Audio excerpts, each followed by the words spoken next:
Good evening, ladies and gentlemen, and welcome back to the Shadow and Sun Show. Today is the showcase for the month of July.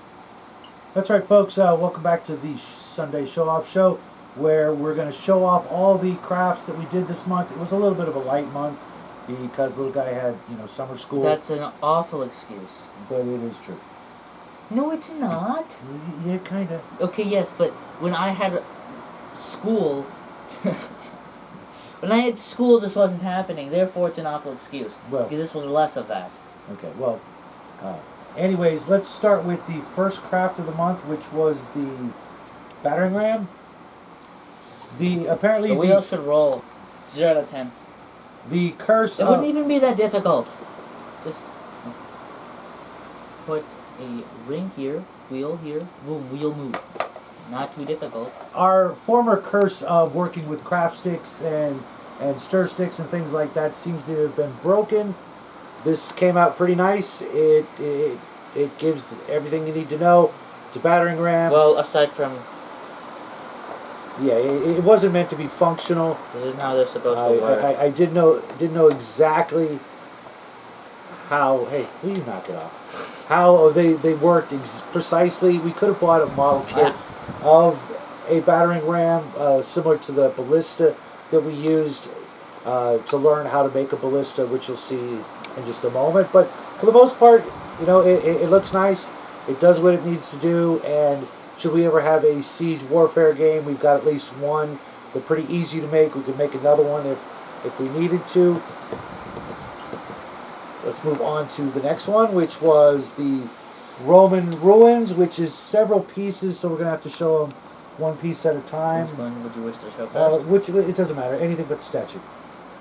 It's fine. Don't worry about that. Just a nice piece of scattered terrain made with some Hearst Arts molds, making a large Roman column that will act as a nice barricade or barrier to hide behind for archers or things like that, with space in between for them to move back and forth.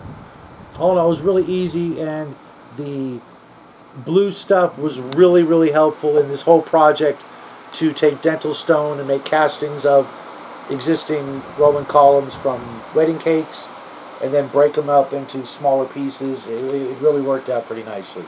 I'm particularly fond of this piece because it really is exactly what you need. It looks like the column fell and broke and is now overrun with rubble and scrub and weeds and things like that. On to the next one. This is one the little guy did. Same thing, Roman columns, Hearst Arts blocks left over from previous castings and what have you. And again, places to hide behind, little bits of rubble. What the heck? Sorry about that, folks. The little pooch was not watching where little guy's feet were, I guess. But this one also, I really like it. A lot of places to hide behind. Lots of place for miniatures to stand and do combat. Let's move on to the next one, shall we?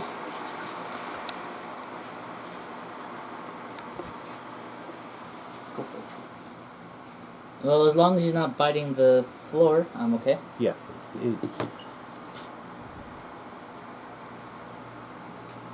And on to this one. Little guy did a real good job on this one as well. Nice column still standing. A broken column. Things to hide behind. We used up just about all of our Deadlands Tufts from Army Painter. We'll have to buy some more of those real soon with my next order over at Miniature Market. We also use a lot of natural rocks from the local environment. Hello, Happy Dog. It's weird because I think I just stabbed him in the eye. Don't stab the dog in the eye. Well, I did something which caused... Oh, I did something which he didn't like, which caused him to react in a typical not liking that way. Just because it's Sunday does not mean you get to make a cameo. I invited him up here. It's okay. And the next piece? Yeah. I particularly like this one because I was able to make a casting of a a miniature base here in the center that I used to make the centerpiece that was from a Father's Day gift, and I made a couple extra castings of this piece so that if I ever want to use that piece again. But a nice little piece of rubble, try to give the impression of a broken gazebo or something like that, and I think it sells it pretty easily. And then our Hercules statue that could be placed on just about any of the other scatter terrain except this one, obviously. I mean, he could be. Yeah, it's a little awkward, and the mossy effect that I gave just doesn't quite fit with the paint job of that one. But the Happy Meal toy really turned out pretty okay. It doesn't really I think this is the best scream. used for it. It doesn't really, it. it doesn't really scream Though Hercules from the cartoon. Though I do think that it would look better with actual, like it was recently made. Because I wasn't going for an ancient, old thing. I was going for a recently built, but still... I could just go over it again with a little bit more white, make it look newer. Well, it wouldn't just be... A marble statue wouldn't just be dry brushed white. It would be purely white with maybe gray wash. Yeah, the gray wash we have is I know it's bad, yes, but that'd be better. I could probably mix up one, though. But, you know, it wouldn't be hard to get the same statue off eBay, the same action figure. But let's move on to the ballistas, which were, believe it or not, probably the most challenging of all the crafts we did this month. Just put two of them right on here. Made from almost exclusively popsicle sticks and craft sticks. The string is a little wobbly on one of them, but that's just something that happens when you're working with this kind of string. And I hit it with the Army Painter's soft tone, and it just sort of ruined the tautness of the string. But you know, for ballistas, they sell it. They really look like ballistas in my opinion. They work. I could use them on castle walls, on some of our ship models, or you know for attackers or defenders in siege warfare.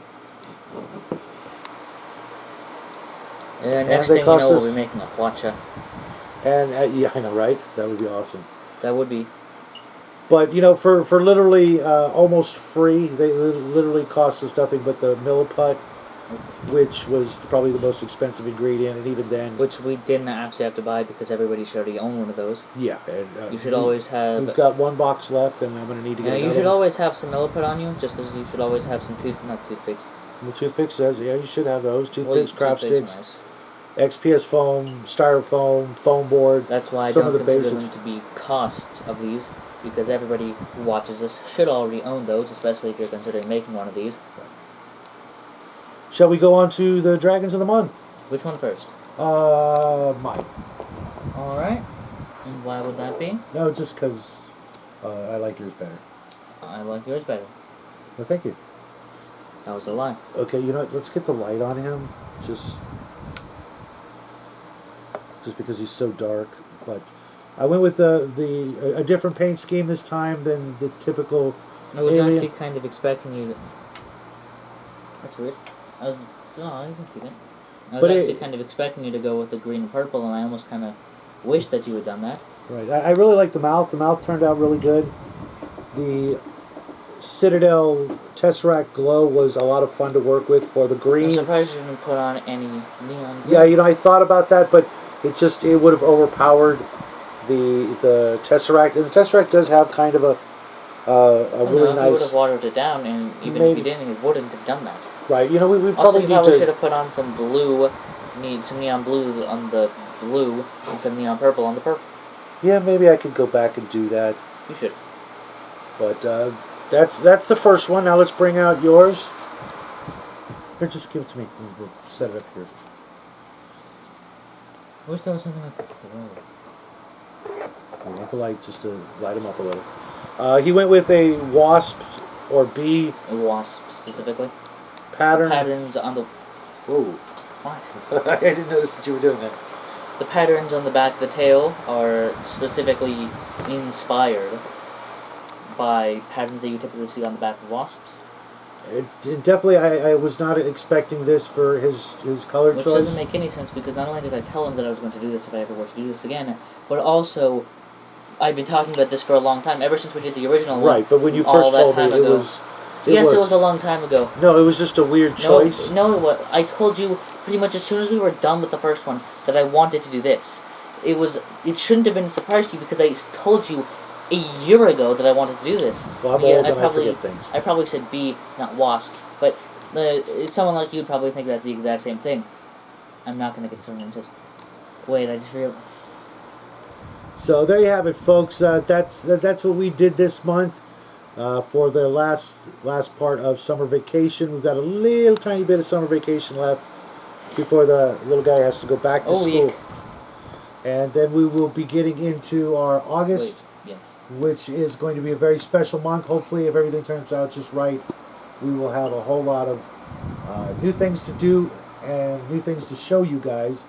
Hopefully, everything will turn out right. You know, keeping our fingers crossed. I don't want to spoil the surprise yet, just in case something happens and we have to, change everything up all of a sudden. But I think we've got a pretty fun month ahead. Hope you guys will, hang out and enjoy the crafts that we have planned and the projects and all the different things that we have planned for the next month. So until next time, have a great week. We love you guys, and I was going to say something stupid. Yeah, good night. You still have time. No. Okay. All right, folks. Thanks for stopping by. We'll see you guys real soon. Bye-bye.